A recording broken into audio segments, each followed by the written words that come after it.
Hi friends, மகா கும்ப மேளா நடந்துட்டு இருக்கிறது நம்ம எல்லாருக்குமே தெரியும். இந்த வீடியோவில் மகா கும்ப மேளா எங்கே கொண்டாடுறாங்க, இப்போ அங்கே என்ன நடந்துட்டு இருக்கு, வாட்டர் குவாலிட்டி எப்படி இருக்கு, அங்கே என்னென்ன பிரச்சனைகள் ஃபேஸ் பண்ணிட்டு இருக்காங்க, இதை பற்றின வீடியோ தான் இது. மகா கும்ப மேளால கலந்துக்கணும்னு நினச்சிட்டு இருக்கீங்கன்னா இந்த விஷயம்லாம் உங்களுக்கு கண்டிப்பாக தெரிஞ்சிருக்கணும். வாங்க வீடியோக்குள்ளே போகலாம். இந்த 2025 நடக்கிற கும்பமேளா ரொம்ப ஸ்பெஷல். அதுக்கான காரணம் பார்த்தீங்கன்னா, இந்த ஃபெஸ்டிவல் 12 வருஷத்துக்கு ஒரு தடவை தான் நடக்கும். அது மட்டும் இல்லாமல் 144 வருஷத்துக்கு ஒரு தடவை தான் இந்த மாதிரி ஸ்டார் அலைன்மெண்ட் நடக்குமா. ஸோ இந்த தடவை இந்த 2 விஷயங்களும் ரொம்ப ஸ்பெஷல். இந்த ஃபெஸ்டிவல் பார்த்தீங்கன்னா 45 நாள் நடக்கும். ஜனவரி 13ஆம் தேதி ஸ்டார்ட் ஆன இந்த ஃபெஸ்டிவல் பார்த்தீங்கன்னா பிப்ரவரி 26ஆம் தேதி நிறைவு பெறுது. முதல்ல வரலாறை பார்ப்போம். துர்வச முனிவர் தேவர்களுக்கு ஒரு சாபம் கொடுத்ததுனால தேவர்கள் அவர்களோட சக்தியை இழந்தாங்க. காக்கும் கடவுளான விஷ்ணு தேவர்கள் அவங்க சக்தியை திரும்ப பெறறதுக்காக பார்க்கடல்ல கடைஞ்சு அமிர்தத்தை எடுக்க சொல்லியிருக்காரு. இந்த விஷயத்த தேவர்கள் தனியா செய்ய முடியாததுனால அரக்கர்களையும் உதவிக்கு சேர்த்திருக்காங்க. அப்படி மலையை கொண்டும் நாக அரசன் வாசுகியை கொண்டும் பார்க்கடலை கிட்டத்தட்ட 1000 வருஷம் கடைஞ்சதுக்கு பிறகு அமிர்தம் வெளிவந்தது. அந்த அமிர்தத்துக்காக தேவர்களுக்கும் அரக்கர்களுக்கும் இடையே பெரிய போர் உண்டாச்சு. இந்த யுத்தமானது ஒரு 12 வருஷத்துக்கு நடந்திருக்கு. காக்கும் கடவுள் விஷ்ணு அந்த அமிர்த கலசத்தை பாதுகாக்க சொல்லி தன்னோட வாகனமான கருடர் கிட்ட கொடுத்தாராம். அப்படி கருடர் அந்த அமிர்த கலசத்தை எடுத்து பறந்து போகும் பொழுது அந்த அமிர்தத்தின் சில துளிகள் பார்த்தீங்கன்னா ஒரு 4 முக்கியமான இடத்துல விழுந்துதான். அந்த 4 இடங்கள் பார்த்தீங்கன்னா ஹரித்வார், நாசிக், உஜ்ஜைன் அண்ட் பிரயாக்ராஜ். அதனால இந்த 4 இடங்களும் புனித தன்மை வாய்ந்த இடங்களா கூறப்படுது. கங்கா, யமுனா, சரஸ்வதி ஆகிய இந்த 3 நதிகளும் சங்கமம் ஆகிற இடத்துல புனித நீராடல் எடுக்கும் பொழுது நம்ம செஞ்ச பாவங்கள்லாம் நம்மளை விட்டு போகுது, நம்மளோட பாவங்கள் மன்னிக்கப்படுதுன்னு சொல்லிட்டு பலரால் நம்பப்படுது. இந்த புனித நீராடலுக்காக இந்த ஸ்பெஷல் டேல கிட்டத்தட்ட 48.63 மில்லியன் மக்கள் வந்து போயிருக்கிறதா ஒரு கணக்கெடுப்பு சொல்லுது. இவ்வளோ பேர் வந்து குளிச்சுட்டு போகிற தண்ணி எவ்வளோ சுத்தமாக இருக்குன்னு சென்ட்ரல் பொல்யூஷன் கண்ட்ரோல் போர்டு ஜனவரி மாதத்தில் 2 நதியில இருந்தும் ஒரு 5 இடத்துல இருந்து தண்ணி எடுத்து இந்த வாட்டர் குவாலிட்டி எப்படி இருக்குன்னு சொல்லிட்டு டெஸ்ட் பண்ணி பார்த்துருக்காங்க. அப்போ பார்த்தீங்கன்னா, அதாவது ஜனவரி மாசத்துல வாட்டர் குவாலிட்டி நல்லா தான் இருந்தது, எந்த விதமான பிரச்சனையும் இல்லை. ஆனா இப்போ ரீசெண்டா ஒரு test central pollution control board எடுத்திருக்கிறாங்க. அந்த ரிப்போர்ட்ல என்ன சொல்லியிருக்காங்கன்னா, இந்த தண்ணி குளிக்கிறதுக்கு உகந்த தண்ணியே கிடையாது அப்படின்ற மாதிரி சொல்லியிருக்காங்க. ஏன்னா இதில் ஃபேக்கல் காலிஃபார்ம் அப்படிங்கிற ஒரு பாக்டீரியா அதிக அளவில் இருக்குது, அதாவது 1400 மடங்கு அதிகமாக இருக்குது அப்படின்ற மாதிரி ரிப்போர்ட்டில் சொல்லியிருக்காங்க. இந்த பர்டிகுலர் பாக்டீரியா பார்த்தீங்கன்னா ஹியூமன் வேஸ்டில், அதாவது மனித மலத்தில் தான் இருக்கும் அப்படிங்கிற மாதிரி சொல்லியிருக்காங்க. அந்த மாதிரியான பாக்டீரியா இந்த தண்ணியில் அதிக அளவில் தென்படுது அப்படின்னு சொல்லியிருக்காங்க. இதுக்கு காரணம் 2 விஷயமா இருக்கலாம். ஒரு நாளைக்கு பல லட்சம் மக்கள் ஒரே இடத்துல கூடி குளிக்கும் பொழுது நம்ம உடம்புல இருக்கிற பாக்டீரியாஸ், அது இல்லாமல் அழுக்குகள் இதெல்லாம் சேர்ந்து கூட இந்த மாதிரி பாக்டீரியாஸை அதிகப்படுத்தி இருக்கலாம்.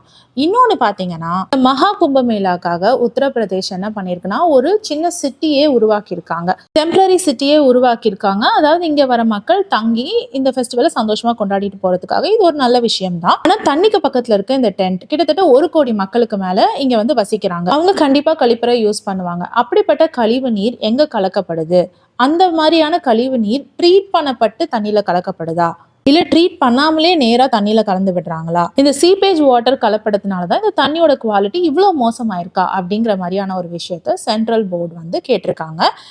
யூபி போர்டு கிட்ட, யூபி பொல்யூஷன் போர்டு கிட்ட கேட்டிருக்காங்க. இதுக்கு பதில் அளித்த உத்தரப்பிரதேச சீஃப் மினிஸ்டர் யோகி ஆதித்யநாத் என்ன சொல்றாருன்னா, இந்த தண்ணி குளிக்கிறதுக்கு மட்டும் இல்ல குடிக்கிறதுக்கே உகந்த தண்ணி அப்படின்ற மாதிரி சொல்றாரு. எங்களோட ட்ரைனேஜ் சிஸ்டம்லாம் ரொம்ப கரெக்டாக இருக்குது. இன்ஃபேக்ட் வந்து சீப்பேஜ் வாட்டரை ஒழுங்காக ட்ரீட் பண்ணி ரீயூஸ் பண்ணுறது எல்லாமே ஒழுங்காக ப்ராப்பராக போயிட்டுருக்கு அப்படின்ற மாதிரி அவர் சொல்லியிருக்காரு. அண்ட் இந்த குற்றச்சாட்டு பார்த்தீங்கன்னா கவர்மெண்ட்டை டீஃபேம் பண்ணுறதுக்காக மட்டும்தான் வந்து சொல்லியிருக்காங்க அப்படின்ற மாதிரி தான் யூபி சீஃப் மினிஸ்டர் சொல்கிறாரு. இது விஷயமா central pollution control board report பதிவு செஞ்சப்போ இதுக்கு பதில் கொடுக்குற விதமாக யூபி பொல்யூஷன் கண்ட்ரோல் போர்டு எந்த விதமான ஆவணங்களையும் இன்னும் சப்மிட் பண்ணாமல் தான் இருக்குது. ஸோ இப்போ வரைக்கும் வாட்டரோட குவாலிட்டி எந்த அளவுக்கு நல்லா இருக்குன்னு சொல்லிட்டு யாராலையும் ஊர்ஜிதமாக சொல்ல முடியல. இப்போது இது இல்லாமல் பிரயாக்ராஜ் சங்கம் ரயில்வே ஸ்டேஷன் வந்து February 28 வரைக்கும் க்ளோஸ் பண்ணப்பட்டிருக்கு. இருந்தாலும் மற்ற 8 ரயில்வே ஸ்டேஷன் ஸ்டாப் வந்து ஓப்பனாக தான் இருக்குது. அது இல்லாமல் கூட்ட நெரிசலையும் பேசஞ்சர்ஸோட கன்வீனியன்ஸ்க்காக 300+ அதிகமான ட்ரெயின்ஸ் வந்து கவர்மெண்ட் ஆஃப் இந்தியா இந்த கும்பமேளாக்காக ஸ்பெஷல் ட்ரெயின்ஸ் அரேஞ்ச் பண்ணியிருக்கதா சொல்கிறாங்க. இத்தனை வசதி இருந்தும் ட்ரெயினில் ஸ்லீப்பர் கோச்சில் இருக்கிற கூட்டத்தை நீங்கள் பார்த்தீங்கன்னா ஆடி போயிடுவீங்க.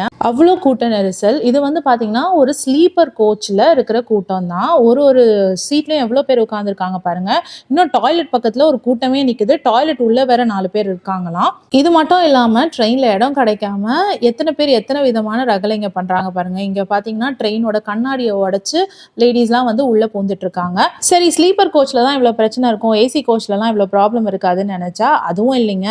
ஏசி கோச்சோட கிளாஸ் எல்லாம் உடச்சி வேற லெவலில் ரகலை பண்ணுறாங்க. ஏசி கோச் கிளாஸை உடச்சி அது மூலமாக உள்ள நுழைய பார்க்குறாங்க. டெல்லியில் ரீசெண்டாக இந்த கும்பமேளாக்கு போகிறதுக்கான ட்ரெயின் கேன்சல் ஆனது மூலமாகவும் ஓவர் க்ரௌட் ஆனது மூலமாகவும் கிட்டத்தட்ட 18 பேர் வந்து உயிரிழந்தாங்க. அதில் 14 பெண்கள் மட்டுமே அண்ட் குழந்தைகள் ஒரு 2-3 பேர். நிறைய பேருக்கு மூச்சு திணறலும் மயக்கமும் உண்டாச்சு. ஸோ கும்பமேளாவுக்கு போகணுன்ற ஐடியா இருந்தால் இந்த விஷயங்களெல்லாம் மனசில் வச்சுட்டு பிளான் பண்ணுங்கள். அது இல்லாமல் கும்பமேளாவுக்கு போகும்பொழுது அந்த தண்ணியில் குளிக்கும் பொழுது அந்த குளிக்கிற வீடியோவை சில பேர் தப்பான கண்ணோட்டத்தோட வீடியோ எடுத்து அதை சோஷியல் மீடியா பக்கங்களை பதிவிட்டு வைரல் ஆக்கிட்டு இருக்காங்க. இதை செய்கிற நபர்களை கண்டுபிடிக்கிறதுக்காக போலீஸ் ஃபேஸ்புக்கோட உதவியை நாடி இருக்கு. ஸோ கும்பமேளாவுக்கு போகணுன்னு பிளான் பண்ணுற என்னோட ஃப்ரெண்ட்ஸ் கொஞ்சம் கேர்ஃபுல்லாக இருங்க. அது மட்டும் இல்லாமல் இங்கே குளிக்கிற சில பேருக்கு ஸ்கின் டிசீஸும் ஹெல்த் இஷ்யூஸும் வரதா சில ரிப்போர்ட்ஸ் வந்து பதிவாகுது. அது எந்த அளவுக்கு உண்மைன்னு தெரியல. ஆனால் இந்த விஷயத்தை உத்தரப்பிரதேச கவர்மெண்ட் முற்றிலுமாக மறுக்குது. நாளுக்கு நாள் பல கோடி மக்கள் இங்கே வந்து போகிறதுனால அங்கே சேஃப்டி அண்ட் செக்யூரிட்டியும் பலப்படுத்தியிருக்காங்க.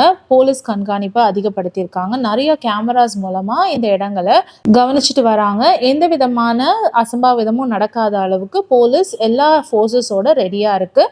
போலீஸ் பார்த்தீங்கன்னா 24 மணி நேரமும் சர்வைலன்ஸ் கேமராவோட உட்காந்து மானிட்டர் பண்ணிட்டு இருக்காங்க.